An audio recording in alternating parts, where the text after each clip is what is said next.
Bom dia, boa tarde, boa noite, conforme seja o horário que você teve um tempinho para ver mais uma videoaula nossa. Professor Veríssimo Guedes de História, do Colégio Externato Santa Clara, que nessa parceria com o Sistema Farias Brito de Ensino, vem buscando o melhor para vocês nesse momento tão difícil.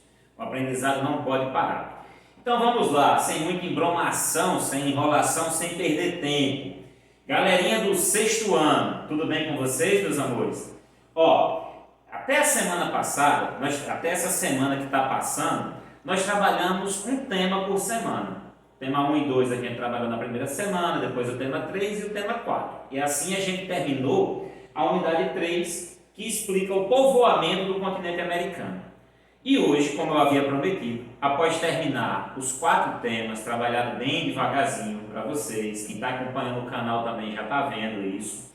Tem a playlist lá do sexto ano, do sétimo, oitavo, nono e a das turmas do médio também, para facilitar para vocês. Hoje vai ser uma aula geral da unidade 3 inteira, os 4 temas, tá certo, meus amores? Para a gente revisar tudo isso, para ficar tudo bem pontuado aqui na nossa mente, tá certo? Vamos nessa então. A chegada do homem à América. Lembrando que a única espécie a chegar no continente americano, pelo menos é o que provam as evidências encontradas até hoje, é o nosso querido Homo sapiens, a nossa espécie. Certo, meus amores? Então vamos nessa. Teorias de povoamento da América. Até os anos de 1980, defendia-se que grupos humanos asiáticos de origem mongol vieram da Ásia, vieram em uma única onda migratória, numa viagem só, que teriam entrado na América por volta de 11.500 anos atrás, a pé pelo Estreito de Bering. As evidências que mostram isso são principalmente os artefatos encontrados de pedra e ossos no sítio de Clovis, nos Estados Unidos. Por isso o nome Teoria de Clovis. A teoria do Estreito de Bering, os deslocamentos humanos teriam ocorrido durante a última glaciação, a última era glacial, quando os polos estavam mais congelados, e ali onde hoje é o Estreito de Bering, que separa o continente americano da Ásia, mais ou menos 80 quilômetros de distância, durante a última era glacial, os cientistas e estudiosos acreditam que ali tinha uma ponte natural de terra por onde esses grupos humanos atravessaram a pé, certo? Então, quando se formou uma ponte natural de terra entre a Ásia e a América, permitindo que grupos humanos cruzassem o litoral de Bering e chegassem ao Alasca, na América do Norte. De lá vieram se espalhando. Porém, novas teorias que foram descobertas a partir de 1980, tanto nos sítios de Piedrabuso e Los Todos, na Argentina, na cidade de Débora, nos Estados Unidos, Monte Verde, no Chile e Lagoa Santa, Minas Gerais, provam que os seres humanos estavam aqui no nosso continente bem antes dessa teoria aqui de 11.500 anos.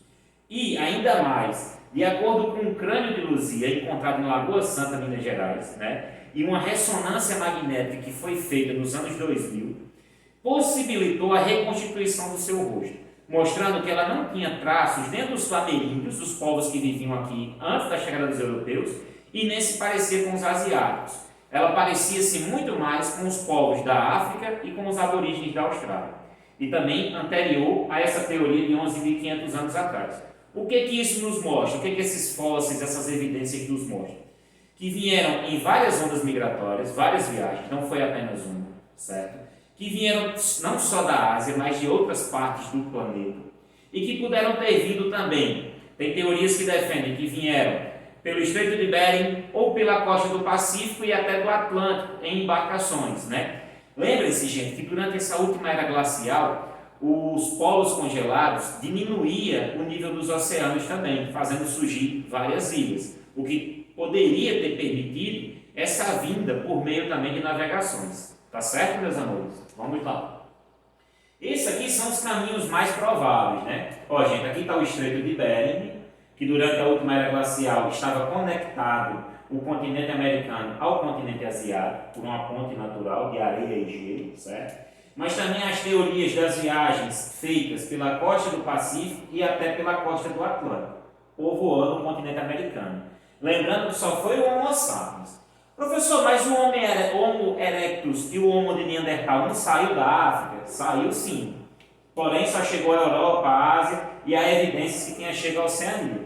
Até hoje, os fósseis encontrados revelam que os únicos seres humanos, os únicos hominídeos que chegaram à América foi a nossa espécie, o Homo sapiens, a única que sobreviveu. Certo? E aqui o tema 2 para vocês, os modos de vida dos antigos ameríndios. Como é que esses povos viviam? Né? Modo de vida dos antigos ameríndios. Como viviam os primeiros habitantes da América? Nós tínhamos aqui os primeiros americanos, o grupo de nômades e o grupo de sedentários. Lembra, né? Nômade vive se mudando de um lugar para outro em busca de alimentos, caçadores, coletores. Sedentário, aquele que se fixa no mesmo lugar por mais tempo. Muito associada aí à descoberta da agricultura e à domesticação de animais, que permite a eles produzir o próprio alimento e não precisar estar se mudando de lugar para o outro em busca de comida. Vamos lá. Os nômades eram caçadores e coletores, organizavam-se em pequenos grupos, certo? Moviam-se com frequência entre as regiões para caçar, pescar, coletar frutos, raízes e vegetais. Faziam abrigos, roupas e ferramentas com materiais de pedra, ossos, madeiras, fibras vegetais e peles. Já os sedentários, aqueles que se fixam no mesmo lugar por mais tempo, né?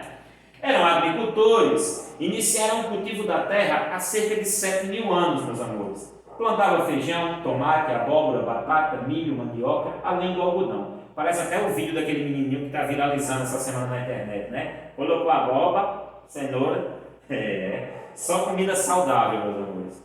Viviam em grandes grupos populacionais, possibilitando a formação de hierarquias sociais e centros urbanos. Como eles tinham mais comida e não precisava estar se mudando, o número de pessoas nesses grupos ia aumentando gradualmente, surgindo assim vilas, aldeias e cidades, e uma forma mais complexa de organização social, com divisão de tarefas e hierarquia social, e infelizmente desigualdade social já naquela época. Gente, hoje o termo sedentário ele está associado a pessoas que não praticam exercício físico, né? Que estão um pouco acima do peso. E aí eu penso, eu sei, exercício físico, alimentação saudável faz bem à nossa saúde e à nossa vida. Mas o professor de vocês aqui percebe que os nossos antepassados viveram milhares e milhares de anos até se tornarem sedentários. Eu não vou deixar isso de uma hora para outra. Brincadeira, galerinha, vamos cuidar da saúde, tá? Saúde em primeiro lugar, alimentação saudável e exercícios. Transformações no ambiente da Amazônia. Depois da última era glacial, tudo mudou por aqui.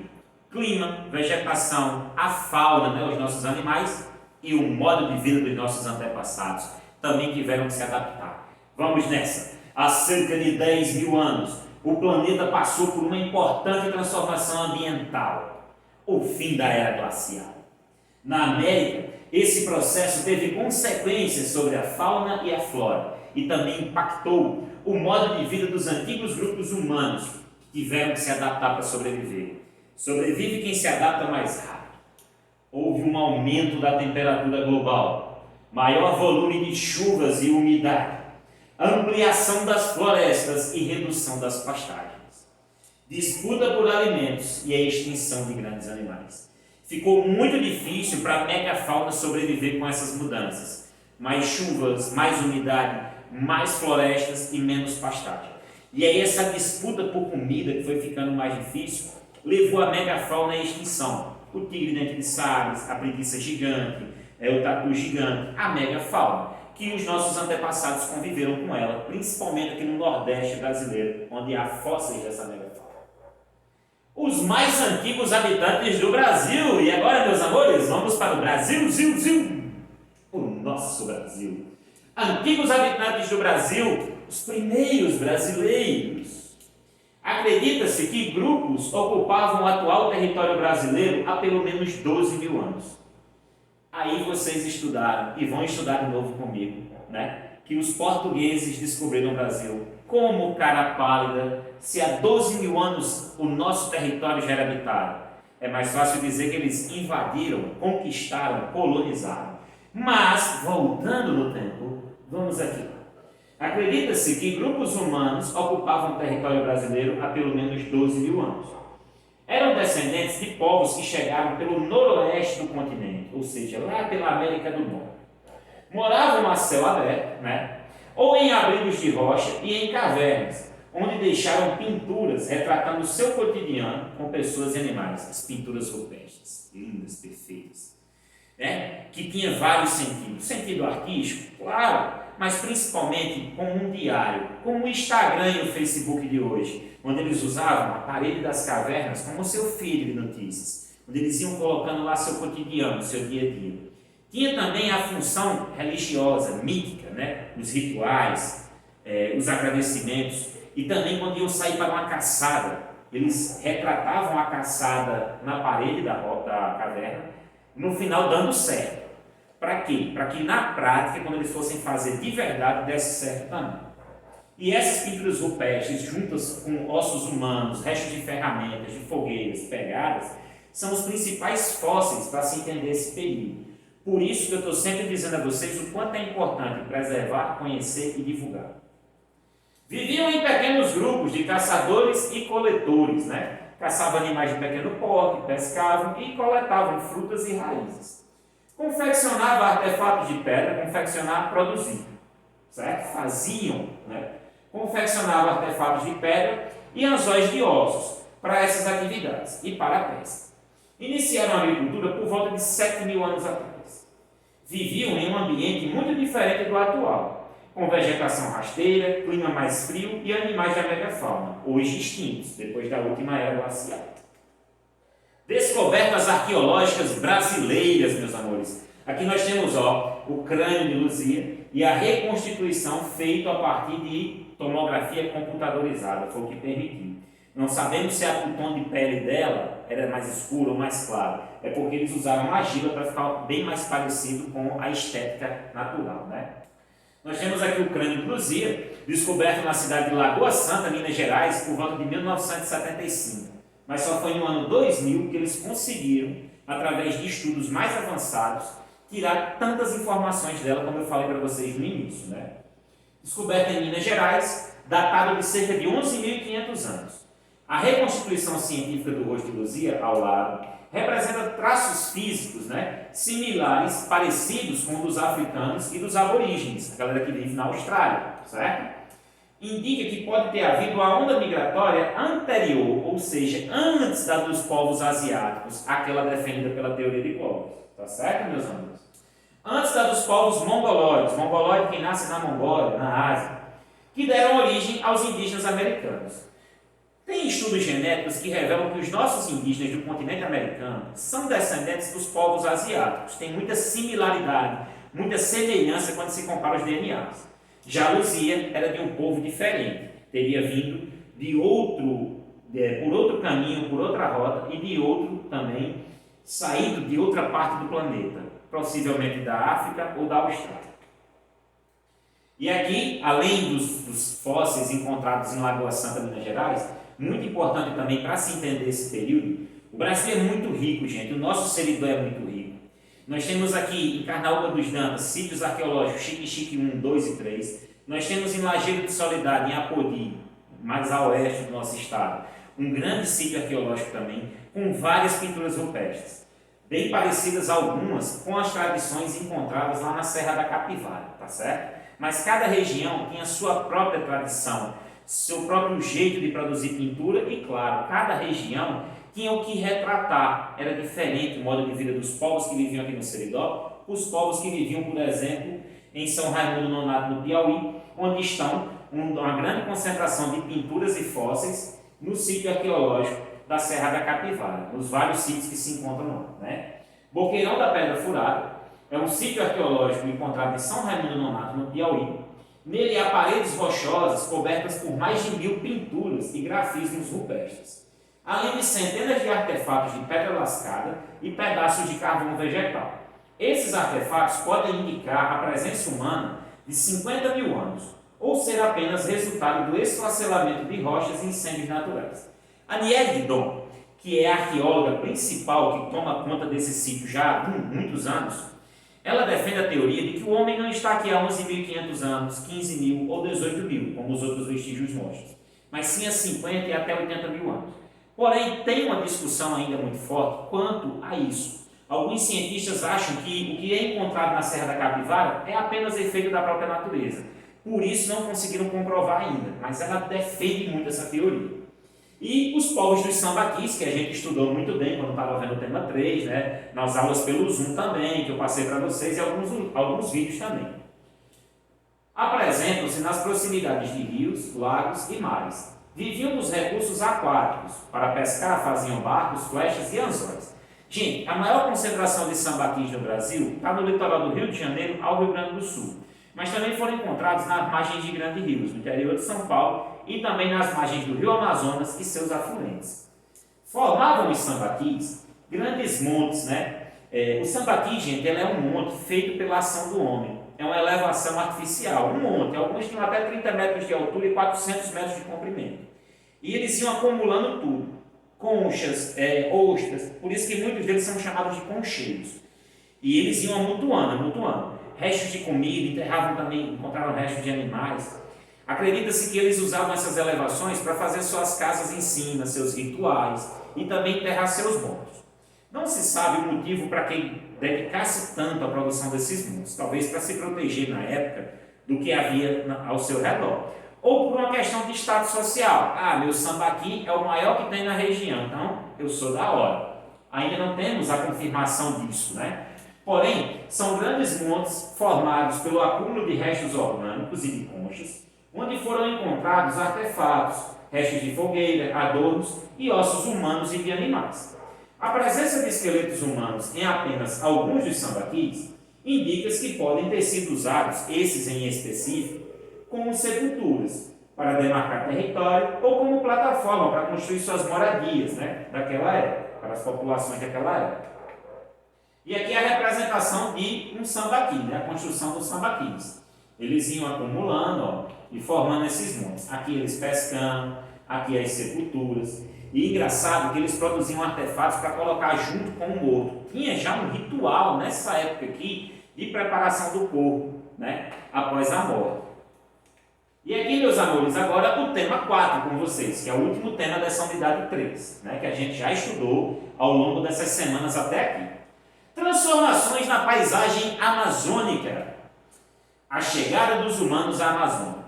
Estima-se que os primeiros habitantes tenham chegado à Amazônia há pelo menos 11.200 anos. Segundo registros achados na caverna da Pedra Pintada, isso lá na cidade de Monte Alegre, no Pará, no meu estado. Preservar a Amazônia legal, né? Aqui a gente já vai chamando atenção para a importância de preservar a Amazônia legal, a parte do bioma que está no nosso país, né? Que pega no estado do Amazonas, parte do Acre, do Pará e outros estados da região norte.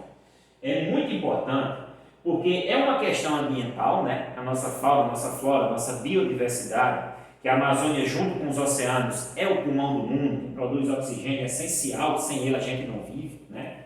E além disso também é uma questão sociocultural, meus amores, pois mais da metade dos indígenas do país vive nela atualmente. E aí, preservar a Amazônia, além de preservar a vida, o ecossistema, sua biodiversidade, é preservar esse conhecimento, esse modo de vida e esses povos que estão vivendo ali. Além disso, os milhares de artefatos arqueológicos que estão lá, muitos ainda para serem encontrados, que ajudam a contar a nossa história. Certo, meus amores? Então, vão pensando nisso. Como viviam os primeiros habitantes amazônicos? Moradia, alimentação, arte, interação. Se fosse o Globo Repórter aqui, agora vocês iam escutar dizendo onde moravam, o que comiam, como viviam, o que aconteceu com eles. Mas já que é só uma aula de história, né? Vamos lá. Na moradia deles, no início eram nômades e abrigavam-se no interior de cavernas ou em abrigos provisórios, feitos de madeira e palha. Muitos grupos se estabeleceram às margens do rio Amazonas e de seus afluentes, devido à grande oferta de peixes, moluscos, né, comida, facilidade, e também a facilidade para eles se locomoverem. Sambaquis da região contêm vestígios da sua presença. Então, nós temos aqui sambaquis para comprovar a presença desses grupos na margem do rio Amazonas e dos seus afluentes. A alimentação, a maioria deles vivia da pesca e da coleta de frutos e raízes, e da caça também de pequenos animais. Para isso, eles fabricavam instrumentos como facas, lanças, de cristal de quartzo e sílex, ou lascados ou polidos. Então, a gente tem essa transição aí do paleolítico para o neolítico, pedra lascada e pedra polida, quando eles vão produzindo ferramentas mais bem feitas, né? Na arte, registravam na parede de cavernas cenas cotidianas de animais e pessoas, e também os astros, além de desenhos geométricos abstratos, e neles praticavam seus rituais religiosos. Os registros mais antigos datam de 11 mil anos e ficam na caverna de Pedra Pintada, no Pará. Viviam, a interação deles, né, meus amores? Viviam em grupos espalhados em diferentes partes da Amazônia, que migravam entre regiões, realizavam a troca de produtos e praticavam guerra entre si. Então eles tinham esse contato um grupo com o outro, além da troca de produtos, né, uma espécie primitiva de comércio aí pelo escambo, pela troca, mas também conviviam pela guerra, se relacionavam por meio da guerra, né? E aqui a formação das grandes sociedades amazônicas, que é aquele processo que a gente estava vendo da descoberta da agricultura, da sedentarização e formando grupos maiores, certo, meus amores? A adoção do sedentarismo, com a prática da agricultura, e a formação de grandes sociedades, né? Passaram a morar em grandes aglomerados, com complexas formas de produção e comercialização de alimentos. Foram grandes construtores, fizeram estradas, represas e pontes. Deixaram desenhos formados por valas no solo, chamados de geoglifos, que provavelmente tinham a função de ritual religioso. Hoje, vários deles podem ser vistos no estado do Acre. Os geoglifos, gente, eles são melhores observados do alto, de cima. Você consegue ver, são enormes esses desenhos, certo? Produziam também urnas funerárias, bacias, pratos e tigelas e outras vasilhas de cerâmica, refinadas já naquela época, para fins de rituais e também de comércio, além de armazenar seus alimentos e cozinhá-los melhores. Naquele vídeo que eu passei para vocês, vocês viram a riqueza dos detalhes, a ornamentação que eles faziam nessas vasilhas de cerâmica, usando a argila dos rios, né? E aí, as mais antigas datam de 6 mil anos atrás e foram descobertas entre Santarém e a ilha do Marajó, no Pará, fazendo parte, a maioria delas, das tradições da cultura tapajônica e marajoara. Certo, meus amores? E aqui, gente, para chamar nossa atenção sobre a importância de preservar a Amazônia e sobre o impacto do homem sobre ela, comparando aqui o modo de vida indígena, que ainda é preservado hoje pelas comunidades caboclas e ribeirinhas, e com as atividades econômicas atuais, seu impacto na natureza, né? Hoje em dia, o modo como as populações caboclas e ribeirinhas usam a floresta é bastante parecido com a tradição dos seus antepassados indígenas. Muitas das frutas que consomem hoje são as mesmas de 11 mil anos atrás, para vocês terem uma ideia como eles preservam, né? Os antigos indígenas amazônicos transformaram e enriqueceram a floresta ao longo de milhares de anos, certo?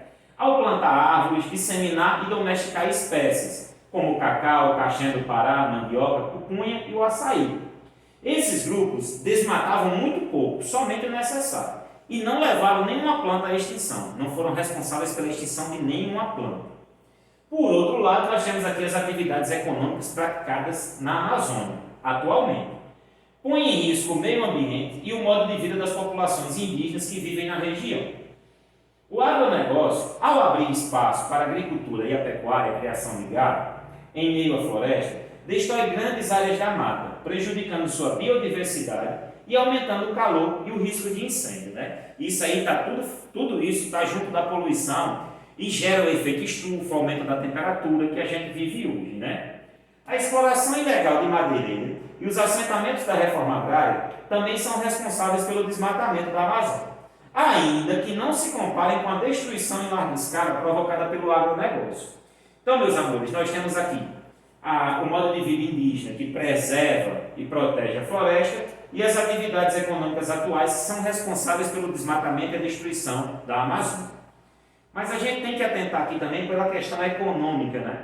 Que precisa gerar renda, gerar emprego, certo? Porém, muito mais importante do que a economia é a nossa vida, né, meus amores? A gente sabe. E sabe também que sem dinheiro fica difícil viver.